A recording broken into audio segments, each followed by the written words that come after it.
আসসালামু আলাইকুম ওয়া রাহমাতুল্লাহ। আমরা মিনার তাঁবু যেটা আমাদের থাকবে সেটা হচ্ছে মান্তাকা হামসা, দেখতে পাচ্ছেন মান্তাকা হামসা। তো এটা থেকে আমরা 504 নাম্বার স্ট্রিটের মধ্যে আমরা থাকবো। এই জায়গার মধ্যে এটা আমাদের তাঁবু হবে। যেটা দেখতে পাচ্ছেন এটা আমাদের তাঁবু। এই তাঁবুতে আমরা মিনার মধ্যে অবস্থান করব। এটা হচ্ছে ফয়সাল কুবরিতে ওঠার জন্য একটা র্যাম্প।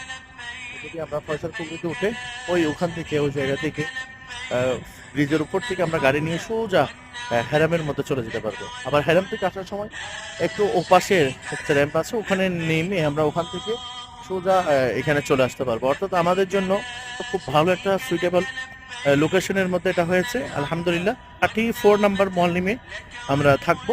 তো আলহামদুলিল্লাহ আমরা সুন্দর একটা ভালো লোকেশন পেয়েছি, সেজন্য আল্লাহ তাআলা দরবার শুকরিয়া।